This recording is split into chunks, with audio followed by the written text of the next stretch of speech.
So Jon Stewart, in his third show back, decided to tackle the issue of Israel and Palestine. The first two shows were very controversial. He went after Tucker Carlson in the last one, and the one before that, he went after both Trump and Biden over the age thing. And so anyway, he hasn't lost a step. I think he's still just as good as he was, if not better and more sharp. And you know that because he's saying things that are true, and in the process of that, sparking controversy and backlash, which honestly is like the sweet spot to be in. You know, it's like saying something true that also seems edgy, but is not, and having a backlash. It's like, oh, this is what The Daily Show is supposed to be about. Well, anyway, so he does a whole Israel-Palestine thing here. Now, I will say, the interview portion, I'm a big fan of Murtaza Hussein of The Intercept. I think he's phenomenal. There's one other guy who was with him. What's his name? Yair Rosenberg, was it? Anyway, Stewart does an interview with both of them on Israel and Palestine. And that interview segment I wasn't as big of a fan of because I felt like it was way too both sidesy. And, you know, it would have been better if it was just an interview with Murtaza Hussein. But he felt like, for the sake of balance, let me bring on this other person, too, to give more of the Israeli perspective. So I wasn't a big fan of the interview, but his monologue I thought was pretty good. So I'm going to show you some portions here. Let's start with what he says about Israel, and then we'll get to what he lays out as solutions. Well, folks, this is an awful situation. We're coming off on 5 months of a brutal bombing campaign brought on by a horrific massacre and hostage-taking, and we seem no closer to ending anything but the reigns of a couple of Ivy League presidents. Well, this weekend, Israeli Prime Minister Benjamin Netanyahu finally laid out his plan for peace. Benjamin Netanyahu is calling for complete demilitarization of Gaza, as well as Israel taking over security and controlling entry and exit points to Gaza. So your peace plan is a siege, a military siege. You really think a military solution ends this cycle? Victory is within reach, and you can't have victory until you eliminate Hamas. But, okay. But your plan to eliminate Hamas by destroying all of Gaza, doesn't that just make more Hamases? Is that the plural of Hamas? Hamasai? Okay, we're already at a point where he's saying stuff that nobody else on TV will say. We're already there. And just whatever it was, like a minute or a little more than a minute, he's already been more brave than almost anybody on TV. I mean, it's an idea. Palestinian liberation is an idea. Unless you have a bomb that kills ideas. Do you have a bomb that kills ideas? I mean, how long would it even take to bomb this shit out of an idea? The intense phase of the fighting is weeks away from completion. Not months, weeks away from completion. Oh, dear God. If you insist on this plan, if you think that ends Hamas, I believe we in the United States have a banner you can use. It's a little wind damaged, but... For those of you who don't know the reference here, this is like early on in the Iraq War. They did this whole PR stunt where George W. Bush gave a speech on an aircraft carrier and they put up a mission accomplished banner, making it seem like, hey, we're done. We're going to bring the troops home. The war in Iraq has been won. And then, of course, they proceeded to stay there for decades and decades.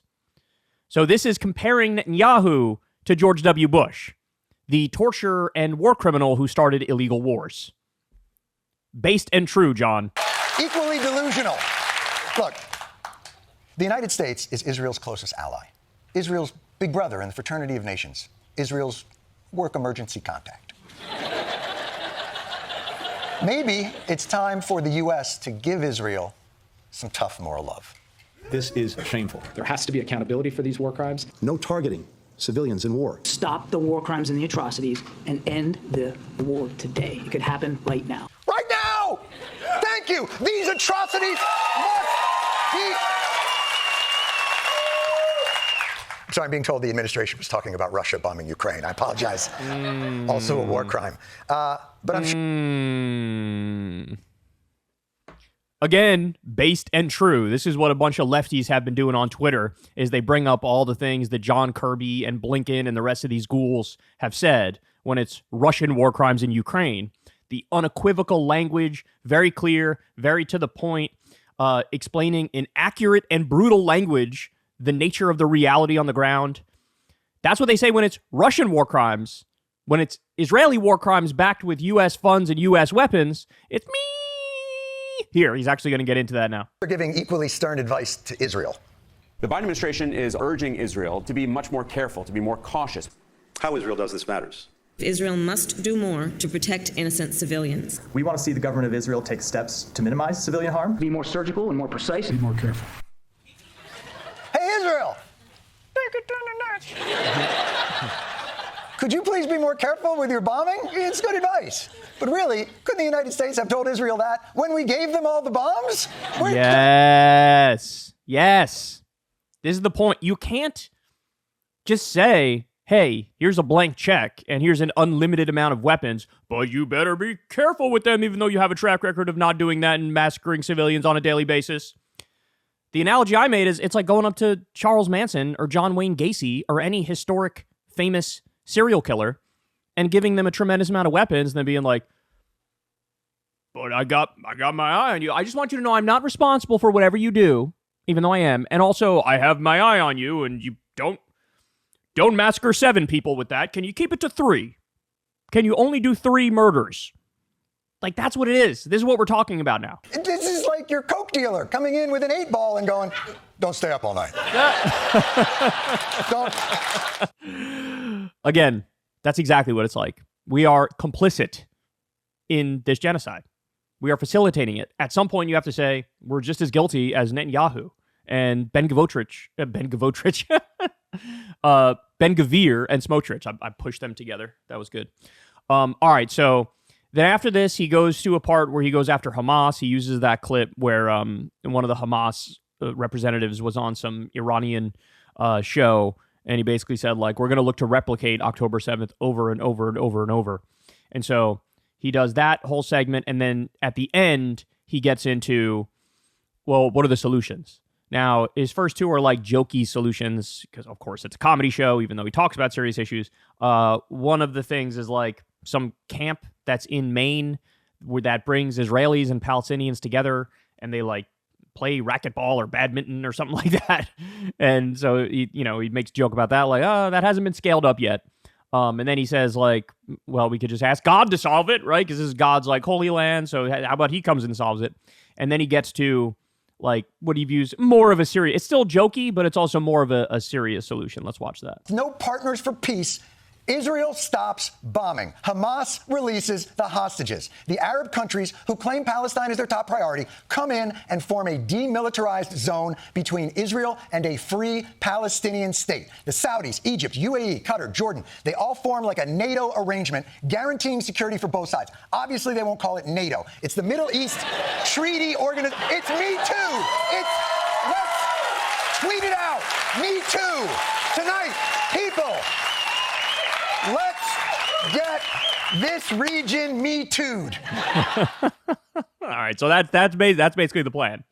The plan is let's do effectively a 2-state solution and bring in other Arab countries in the region to guarantee Palestinian security. Like, the idea is the global community doesn't trust Palestinians to do their own security and have their own weapons because, they'll just turn the weapons on Israel and try to wipe them off the map immediately, and it'll be a bigger war immediately. So the idea is, well, let's have other Arab countries in the region create a buffer zone.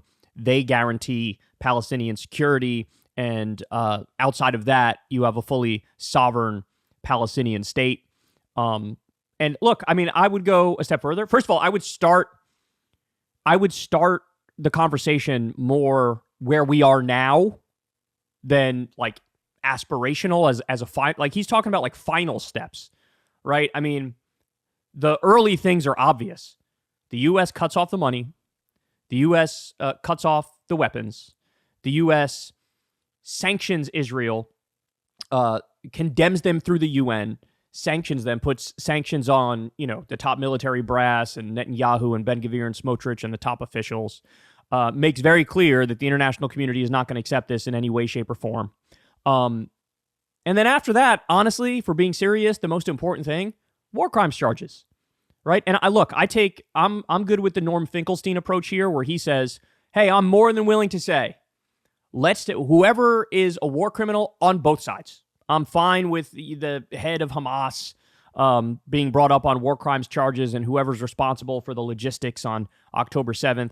And I'm fine with Netanyahu and Ben-Gvir and Smotrich and, whatever Israeli generals are making the decisions to like level entire civilian neighborhoods.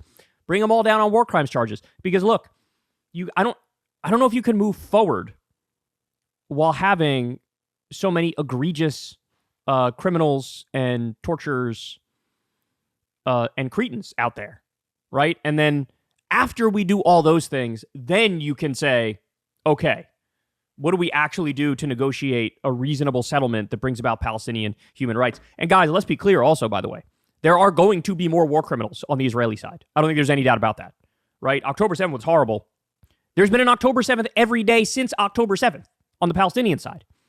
We have, 39,000 dead Palestinians.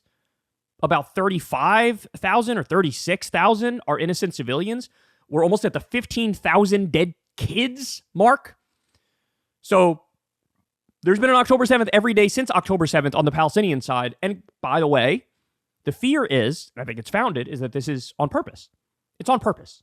They're bombing hospitals, they're bombing schools, they're bombing mosques, they're bombing churches, they're bombing marketplaces, they're bombing homes, they're bombing factories. They've totally wiped out North Gaza. It doesn't exist anymore. They want to resettle North Gaza, right? So you're going to have more war criminals on the Israeli side. And that, it is what it is. The facts are what they are. So you got to lock up the war criminals. You got to sanction Israel.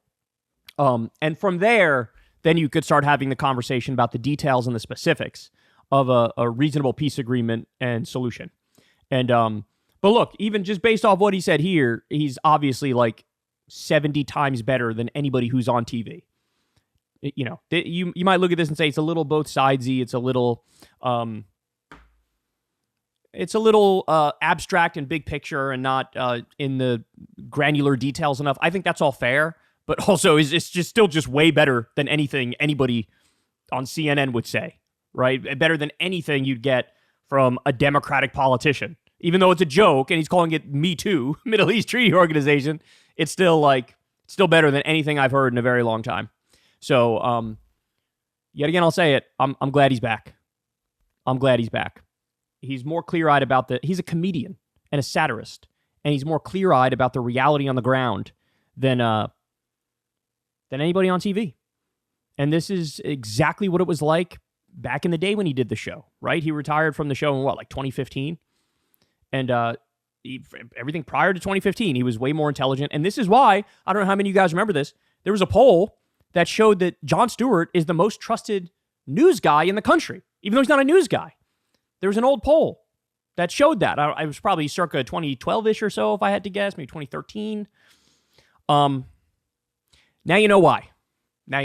Hey, y'all, do me a favor and like and subscribe. It helps out big time in the algorithm. Click the bell as well for notifications when videos drop, and watch that video on screen right now. You know you want to.